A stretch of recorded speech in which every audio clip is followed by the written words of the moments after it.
Assalamualaikum warahmatullahi wabarakatuh. Welcome back to my channel. Materi kita masih membahas tentang teks persuasi. Namun kali ini yang kita bahas adalah struktur teks persuasi. Kita ketahui struktur teks persuasi ada 4 bagian, diantaranya pengenalan isu, rangkaian argumen, pernyataan ajakan, dan penegasan kembali. Yang kita bahas pertama adalah pengenalan isu. Nah, pengenalan isu itu kita ketahui pada sebuah paragraf teks persuasi yang isinya itu merupakan inti dari tujuan pada teks persuasi tersebut. Sekarang apa sih yang dimaksud dengan pengenalan isu? Pengenalan isu adalah pengantar atau penyampaian tentang masalah yang menjadi dasar tulisan atau pembicaraan pada teks persuasi. Nah, sekarang yang kedua adalah rangkaian argumen. Daripada contoh yang saya tampilkan di sini bahwa rangkaian argumen adalah teks persuasi yang berisi tentang pendapat-pendapat beberapa orang ahli yang isinya adalah tentang argumentasi yang membahas sesuatu terkait dengan teks persuasi yang ditampilkan ataupun teks persuasi yang kita bahas ataupun isu-isu yang sedang kita angkat menjadi bagian daripada teks persuasi.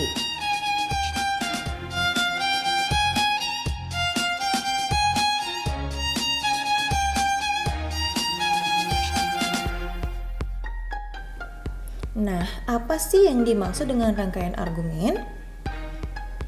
Ya, rangkaian argumen adalah sejumlah pendapat atau penulis atau pembicara terkait dengan isu yang dikemukakan pada bagian sebelumnya. Nah, pada bagian ini pula ditampilkan fakta-fakta yang memperkuat argumen-argumen ahli tersebut. Yang ketiga adalah pernyataan ajakan. Pada bagian pernyataan ajakan di sini disuguhkan pada sebuah teks persuasi yang berisi tentang kalimat-kalimat ajakan untuk kamu dapat mengikuti apa yang disampaikan oleh si penulis ataupun si pembicara.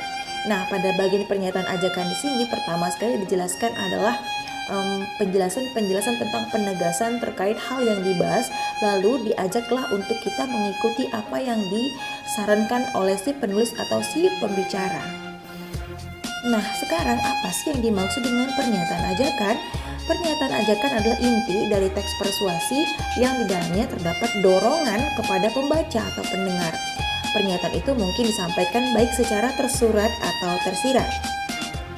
Dan yang terakhir adalah penegasan kembali. Pada bagian ini kembali mengajak kamu dengan mempertegas apa yang sudah diajak pada bagian teks persuasi tentang isu apa yang telah dibahas.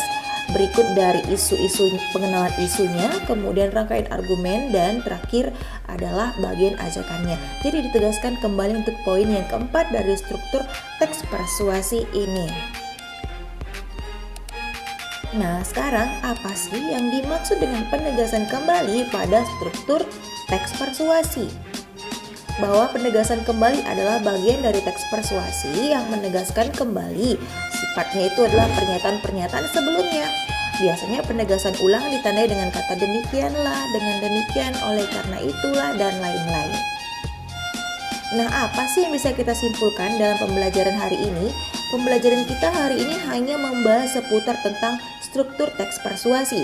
Jadi dari 4 bagian struktur tadi, kalian saya harapkan untuk dapat menguasai, memahami, dan lebih dapat mengidentifikasi ciri-ciri dari 4 struktur tadi.